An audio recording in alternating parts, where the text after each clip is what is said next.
About memory and the essential question, how does memory work?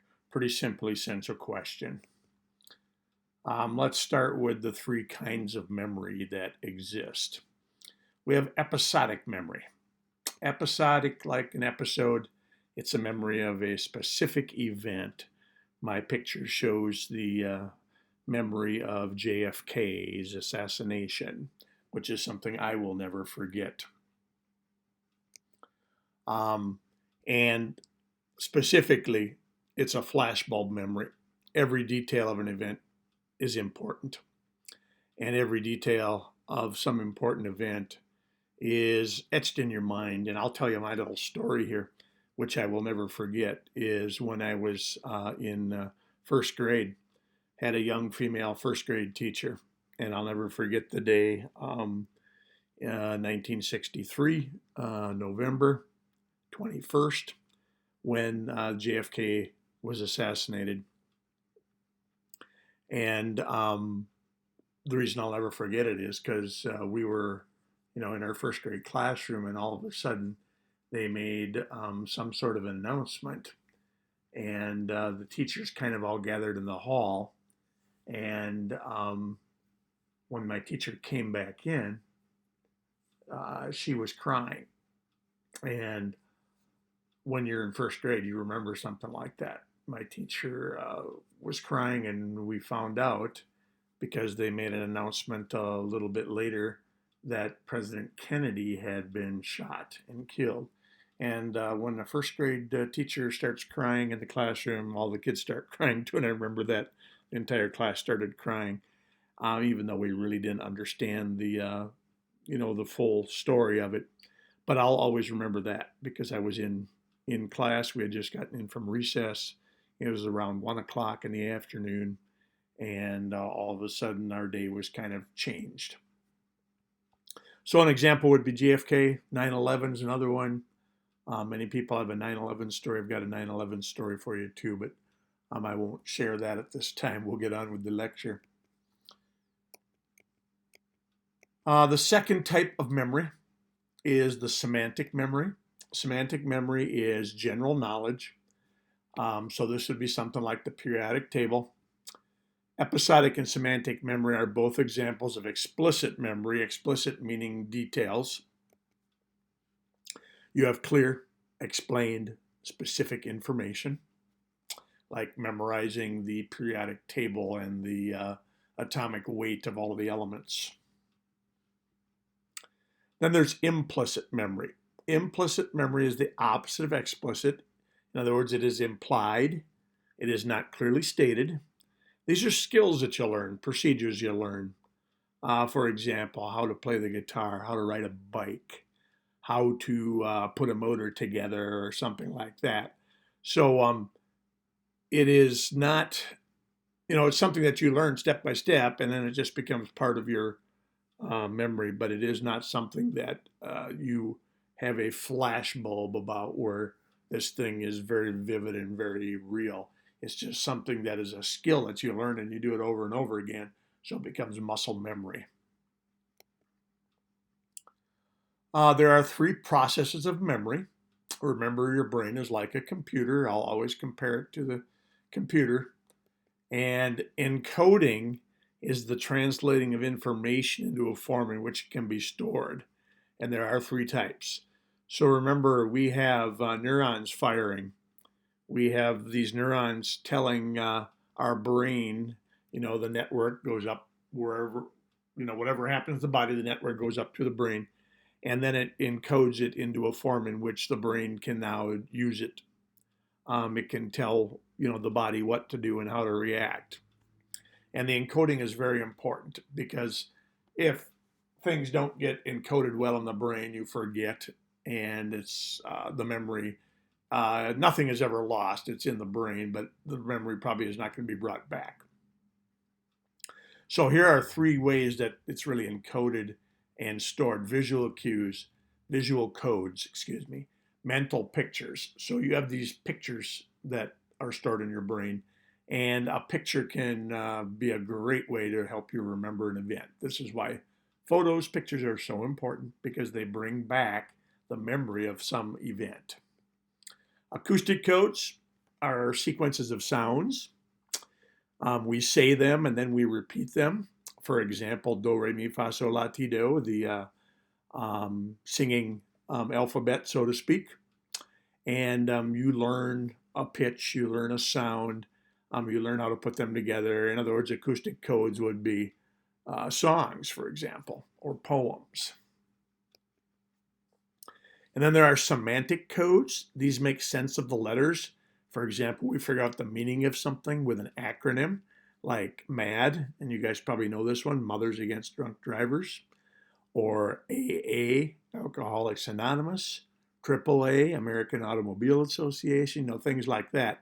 So all you need to do is see the letters, and it's a code that we figure out because our brain has stored it in such a way. So again, visual codes, acoustic codes, semantic codes, the three processes of memory. Now, as far as memory and storage goes, storage we maintain over a long period of time, and the brain, like a computer, will store everything that you go through that you see. The problem is you can have all this storage, but retrieval is the issue. And so we'll get into that here in just a moment. A maintenance rehearsal is something you repeat over and over again. It's a poor method, but you repeat it over and over again in order to learn it. And the reason it's a poor method is because you do have to do it from time to time in order to make sure that memory stays. Okay? Like they say, you learn to ride a bike and you never have to learn again. But if you haven't ridden a bike in 10 years and you get on, you have a few things that you have to learn to get it going again. Elaborate rehearsal is we relate it to information you already know. This is very effective. So anytime that you are learning something new and you can relate it to something you already know and then add to it, that is a good method. And elaborate rehearsal would be like rehearsing a play, rehearsing a dance recital.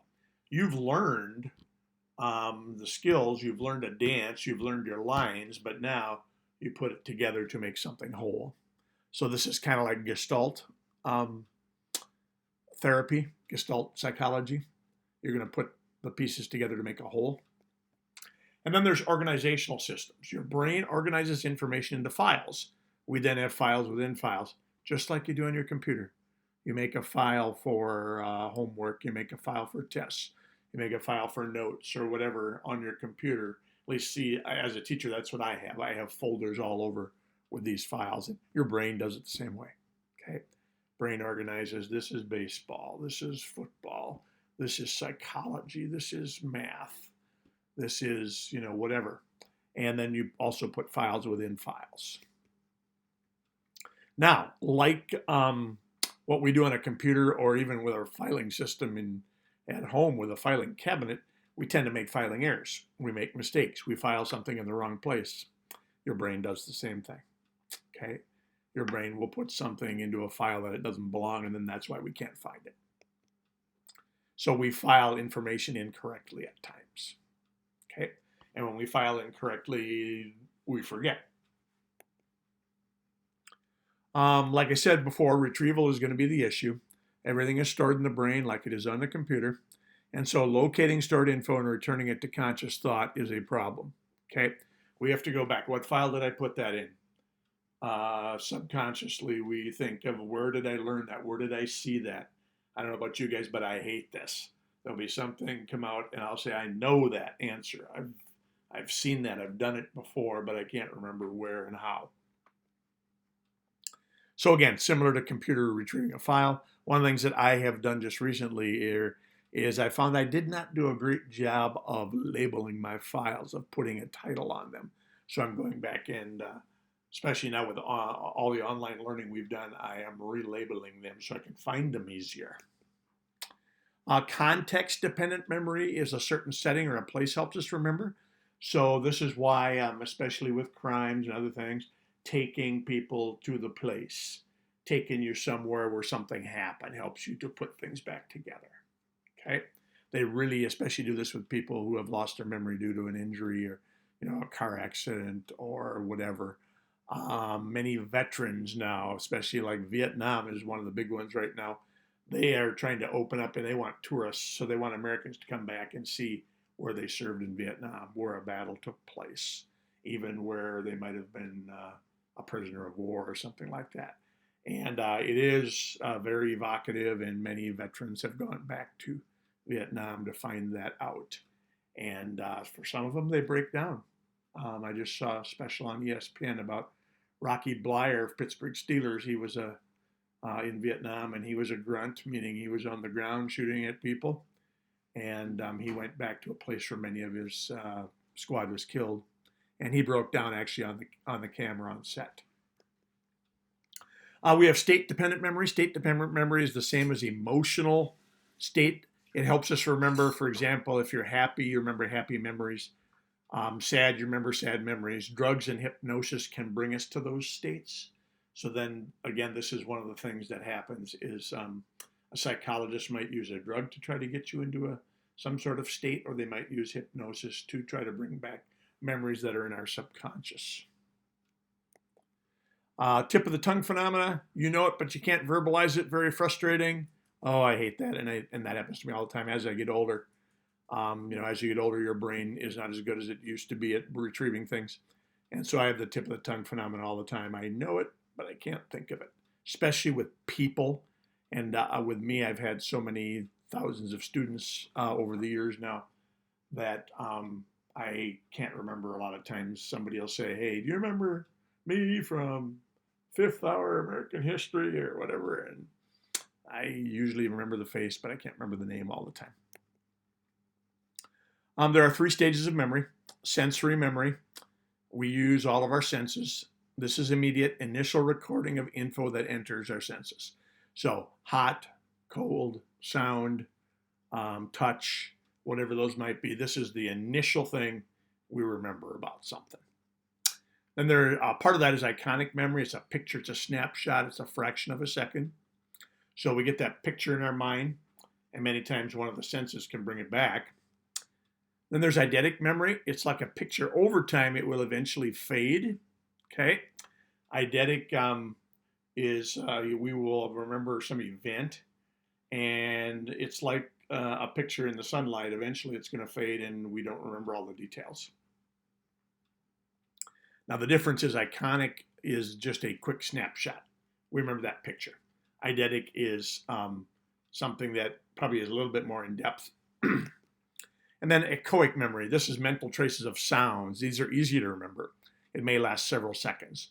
So you might remember a little ditty. You might remember some music. You might remember something like that. Short-term memory or working memory. We transfer sensory memories to short-term memory. Short-term memory is, something we remember only for a short time. It stays long after the memory fades because we transfer the sensory memory to short memory. We use it a lot. We repeat it over and over, 2 plus 2, 3 plus 3. It begins to fade rapidly after several seconds, which is why you must repeat it over and over. We have something called the primacy effect and the recency effect. The primacy effect and the recency effect have to do with how many numbers we can remember. For example, a series of numbers. Okay. This is an experiment that we can do, but you put a list like I have here of 10 numbers down on a piece of paper, and you give somebody 30 seconds to try to remember it. The primacy effect is we usually remember the first couple, and the recency effect is usually we remember the last couple, but we often forget the ones in between. And I've done this as an experiment with students, just let them stare at a series of numbers for 30 seconds, which is actually a long time, and then see how they do as far as writing them down. And invariably, people get the first couple and the last couple, but they miss some in between. So again, we tend to remember the first and last numbers. First would be the primacy effect. Last would be the recency effect. The most recent things and the first things. Short-term memory chunking helps organize to remember. We can remember things better in short-term memory if we put them together, things that are alike, kind of like a shelf in the grocery store. You put all of the ketchup in one spot, all of the baked beans in another. And we do this with business telephone numbers. And this is the way I remember numbers is you chunk them in the area code and then the access code and then the number. So we go 507-320-2000. And so we have chunked it. That's how I remember it. We don't go 507-320-2000. We tend to, even when we say it, we go 507-320-2000. We have interference. New info sometimes replaces what is already there, and especially if it's similar or something is new and it replaces something old. One of the filing errors we make, though, sometimes is we will bring back that old instead of what is new because the old has already been there and is there for a while.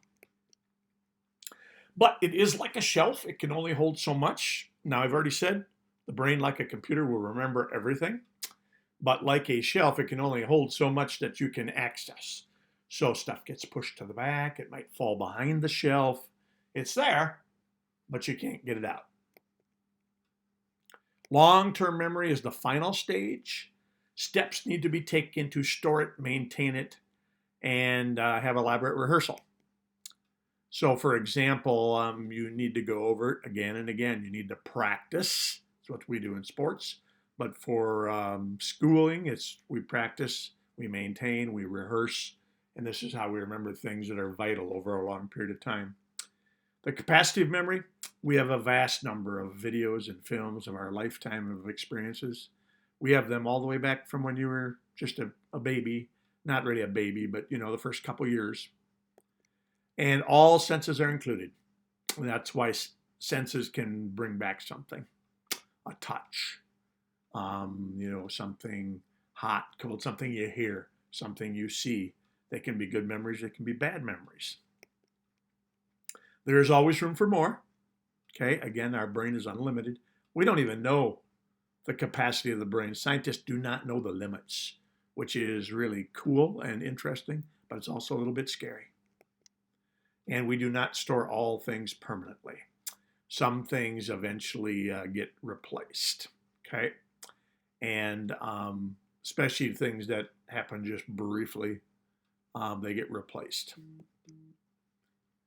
As far as long-term memory goes, memory as reconstructive. Playback is not like a movie. Instead, we get only bits and pieces and shape the memory to our beliefs. So a memory is usually you get a little piece here, a sound, a picture, a smell, and then we put it together. We put bits and pieces together to present a semblance of a whole. Again, Gestalt thinking. Schemas are mental representations that we form of the world by organizing bits of info and knowledge. So, for example, memory is reconstructive. You have all these little bits and pieces. We fill in what's not there to make a whole movie, to make that whole memory. And so sometimes what we fill in is not accurate. Okay, I'll always remember this. As far as this goes, is in my memory, I have this memory of us sledding down this giant hill behind our house in Glencoe, Minnesota. Well, I went back there. This is probably 5-10 years ago already now, to find our old house, which is still there, and look at the hill. And when I saw the hill, I go, wait a minute, this can't be the giant hill I remember. Honestly, it was really lame. It was maybe, the slant on it was hardly anything. And it was actually on the edge of a cemetery coming down. But we thought it was fantastic. And see, there's where my mind had made it into this giant hill. And when I go back and look, I'm good. This is not even a hill. I don't even, hardly could you slide. It was at not much of an angle at all. And this goes into the schema's mental representations. There's the Loftus-Palmer experiment. The Loftus-Palmer experiment is all about a car crash and what we think we see based upon our beliefs. And what they did is they showed people this movie of this car crash, and then all of a sudden they asked them questions about it. And people filled in with what they thought they heard rather than what they actually saw. One of the big examples was they asked them if they saw glass on the road, and there actually was no glass in the car crash. But they asked them if they saw glass, and people said they did, and there was actually no glass because they thought car crash was going to be glass. Please now do the essential question summary and write down at least 30 words.